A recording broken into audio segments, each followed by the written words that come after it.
రంగారెడ్డి జిల్లా గ్రంథాలయ సంస్థ చైర్మన్గా మద్ది చంద్రకాంత్ రెడ్డి ప్రమాణ స్వీకారం కార్యక్రమంలో జిల్లా ఇన్ఛార్జి ఎక్స్చేంజ్ పర్యటన శాఖ మంత్రి జూపల్లి కృష్ణారావు ముఖ్య అతిథిగా పాల్గొన్నారు. వారితో పాటు ప్రభుత్వ సలహాదారులు షబ్బీర్ అలీ, ఎంపీ సురేష్ కుమార్ షెట్కర్ పాల్గొని మాట్లాడుతూ రాష్ట్ర ప్రభుత్వం బడుగు బలహీన వర్గాలకు అన్ని రంగాలలో ప్రాధాన్యం కల్పిస్తుందని అన్నారు. ప్రజాపాలన కార్యక్రమం చేపట్టి రాష్ట్రాన్ని అభివృద్ధి పదంలో నడిపించడం జరుగుతుందని, ఎన్నికలలో ఇచ్చిన అన్ని గ్యారంటీలను అమలుపరచడం జరుగుతుందని తెలిపారు. ఈ కార్యక్రమంలో జిల్లా కాంగ్రెస్ పార్టీ అధ్యక్షులు కైలాష్ శ్రీనివాస్, మాజీ ఎమ్మెల్యే ఏనుగు రవీందర్ రెడ్డి, సుభాష్ రెడ్డి తదితరులు పాల్గొన్నారు.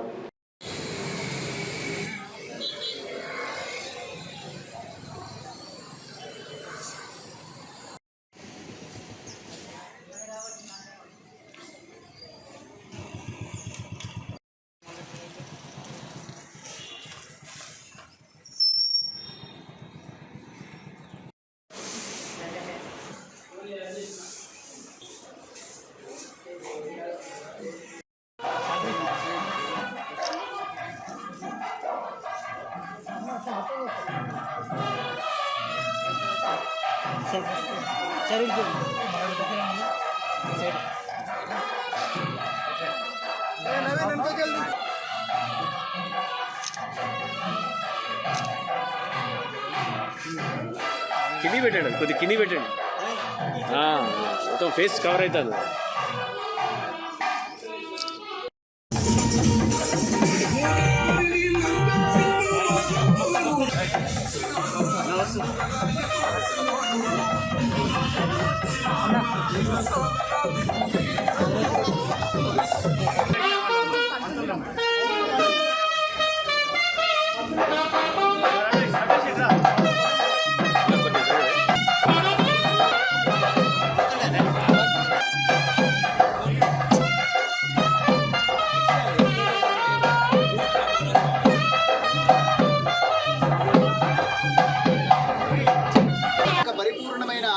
దర్శించడం మొట్టమొదటిసారి ఆశ్చర్యకరమైనటువంటి ఒక విషయము.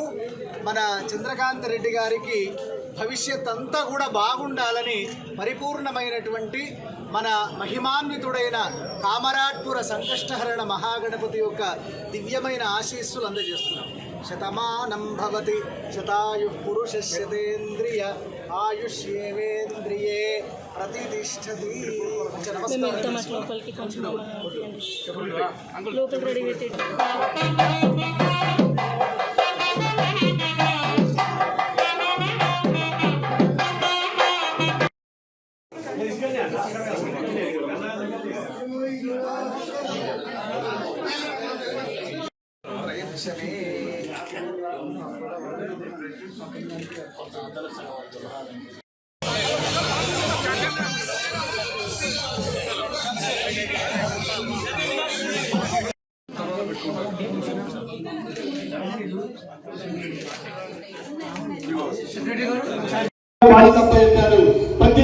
ప్రతి మండలంలో వెళ్ళి పిల్లలకి ఏది కావాలా, ఏ పుస్తకాలు అవసరం ఉంది, అన్నగారి సహకారం మేరకు తప్పనిసరి అభివృద్ధి చేస్తారని చెప్పి కోరుతూ ముగిస్తాను. Thank you very much. Akkapur, Arugonda, Gundaram, మళ్ళా పాల్సోనలే దుడికి, జూకలేరు వల్ల కొండూరు, ఇట్లా 6 మన సొంత డబ్బులతో కట్టి దాన్ని గ్రంథాలయం దానికి కావాల్సిన మరి పుస్తకాలు అన్ని అందజేశాం. అలాగే కాక మరి ఇంత మంచి గ్రంథాలయాన్ని కూడా మరి ఇక్కడ సెంట్రల్ లైబ్రరీ లేక ఒక 4 కోట్లు శాంక్షన్ చేసి పిల్లలకు అందుబాటులో ఉండాలి. గ్రాడ్యుయేట్స్ ఎమ్మెల్సీ రాబోతాం. నేను ఎందుకు ప్రస్తావిస్తా ఉన్నంటే ఈ వేదిక ద్వారా ఇది ప్రధానమైనటువంటి వేదిక.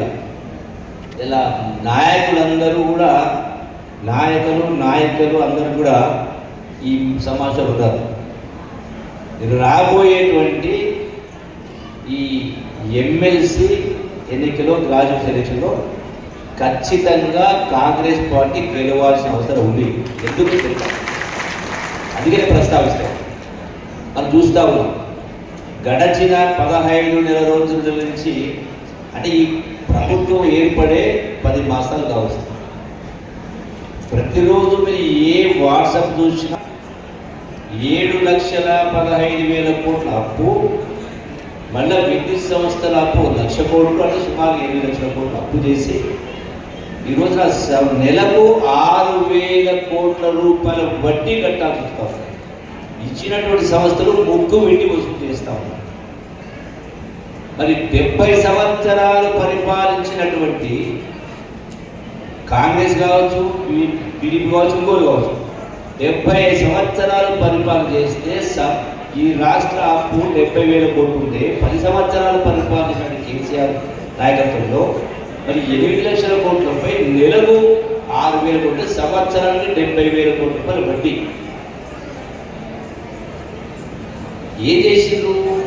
అయినా కూడా వాళ్ళు చెప్పిన 10 సంవత్సరాల కింద చెప్పిన దూరంలో గోదావరి ఒడ్డుకి ఉంటాడు. నేను అడిగిన ఏం చాలా సంవత్సరాలు కనిపించదు, ఆడవడం కూడా వస్తున్నా అన్నాడు. ఇప్పుడు కాదు, దోసాల కింద మన గవర్నమెంట్ రాలేదు. నేను అంటే ఇటువంటి బిడ్డ కుటుంబం అమెరికాలో ఉన్నా అన్న, ఆడనే ఉన్నా అన్నాడు. మరి ఏమైందన్నా మా కేసీఆర్ సిద్ధావా ఎందుకు నాకు 200 ఎకరాలు ఉంది. 200 ఎకరాలు 8 నెలలు ఆ భూమి ఆడంలో నాకే తెలియదు. ఎందుకంటే మొత్తం గోదావరి ఫుల్లు పోతుంది. ఆ భూమి అంతా గోదావరిలో ఉన్నది.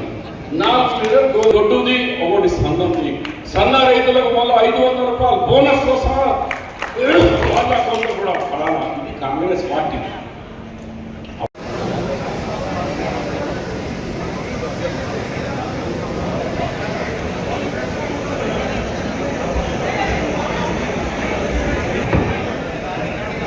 ప్రధాన కార్యక్రమం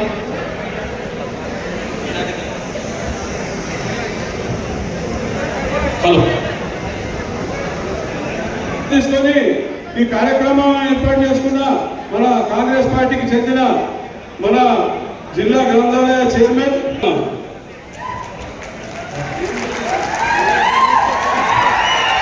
ఎంత బిజీ ఉన్నా పెద్దలు పిలవగానే ఈ కార్యక్రమానికి ముఖ్య జిల్లా ఇన్ఛార్జి రాష్ట్ర గ్రంథాలయ చైర్మన్ రియాజ్ భాయ్ గారు